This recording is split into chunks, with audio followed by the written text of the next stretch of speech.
Hi, this short video is just to raise some awareness of this concept of freedom of speech for the open-minded person.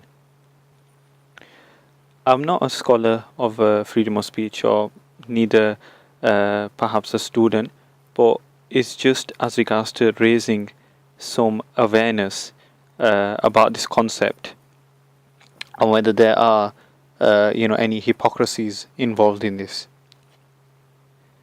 Firstly, I believe to truly understand this concept, we need to look at the history of freedom of speech and look at the works of, for example, John Stuart Mill. Now, my question is, was this concept, was this sort of idea introduced as, you know, for those basically who are oppressed, primarily for those who are oppressed and are in a minority, to speak out against injustice and oppression against the elite and those rulers and people in charge? Or was it for the elite to further oppress the minorities? Now, I leave that to you, up to you to research. I don't think anyone will argue that there are, undeniable, basically restrictions to freedom of speech. There's hate speech, which of course and rightfully so is censored.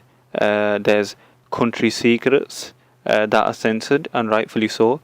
There's others, for example, I can't ring the police now and say, oh, there's a fire or whatever, I can't ring the police and say there's a crime happening, someone's done arson, or anything of the sort, and false report, basically. I can't do that. I'll be, persecuted for that. So there's this undeniable, basically restrictions. We can't. I don't think any rational person would deny this. Now, as basically, as living in the West, we see basically I would term this as the application of freedom of speech. Firstly, for example, taking Charlie Hebdo into consideration, and obviously more larger than Charlie Hebdo, the French government. If basically, is Charlie Hebdo and the French government, are they in the minority, or are they in the elite, basically, against the minorities? And of course we need to condemn obviously whatever happened on in January, basically, as regards to the attacks. They were barbaric, and we need to make an acknowledgement for that. There's no way the perpetrators, do they represent Islam in any shape or form? But the point that I'm making is, does Charlie Hebdo need to do that? Do they need to make cartoons of the Prophet of Islam, peace be upon him? Do they really need to do that? Is it necessarily, basically? And I'll give you a few examples, and perhaps you'll understand where I'm coming from, basically. In March 2005, a French court judged that a clothing advertisement based on the Last Supper painting, was basically a gratuitous and aggressive act of intrusion on people's innermost beliefs. Now, the clothing company that had designed the advertisement took this to the French court, and the French court upheld the decision to basically ban this advertisement. And of course Italy did the same, saying things like, oh, it recalled the foundations of the faith and would offend the sensitivity of part of the population. So I mean, clearly there seems to be some sort of hypocrisy there. In 2006, some Muslims went to the French court, if I'm not mistaken, and in February 2006, basically Charlie Hebdo reprinted the cartoons of the Prophet Muhammad, peace be upon him, and were taken, to court by Islamic groups on the grounds of inciting hatred against Muslims.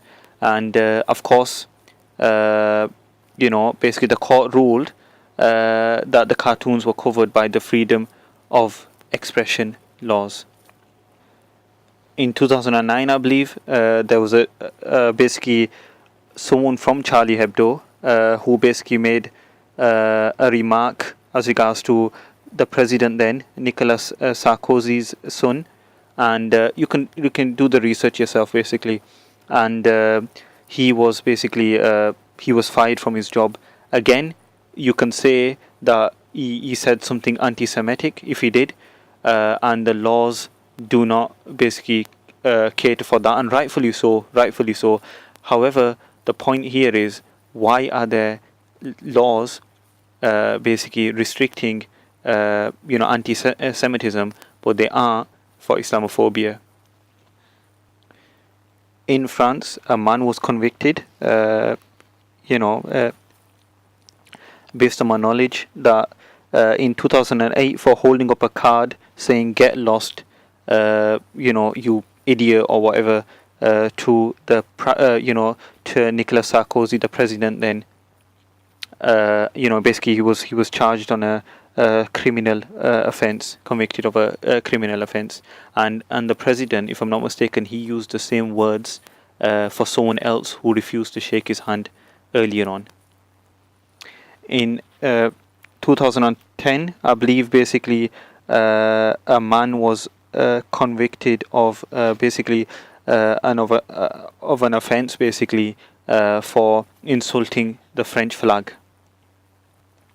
The French comedian Dieudonné, basically, he's been persecuted many times, been fined, been restricted to perform in certain venues to make a living. Basically, I don't agree with this comedian, but after the attacks in January, he made a remark saying, Josie, Charlie Kolabali, something along the lines that I am Charlie Kolabali, basically referring to Charlie Hebdo as well as basically one of the killers, and he was basically censored for this. I don't agree with him. I definitely don't agree with him. However, why are these sort of double standards in place for? Again, based on my knowledge, in France, parts or maybe in public places, Muslim women are allowed to wear a piece of clothing. So I think the person, the open-minded person would understand that, of course, there's undeniable restrictions to freedom of speech, and there clearly seems to be contradictions and basically hypocrisy, basically, or should I say seemingly hypocrisy. If obviously I'm wrong or anything like that, by all means you can comment. However, you can understand why certain Muslims in these countries would feel subjected to basically to feeling like second-class citizens. My final point is basically freedom of speech, not duty of speech. To provocatively, say things and do things provocatively, it's going to basically cause a reaction. To do that, where's the humanity in that? And I believe one of the philosophers said that basically there's freedom of speech and there's wisdom to use it in its fullest form, basically. So basically you got the duty, it's not a duty, and does it really mean that you need to use it to its fullest? To summarize, you need to look at the background of freedom of speech, how it came about. You need to look at the undeniable restrictions of freedom of speech and the application of freedom of speech. Thanks for listening.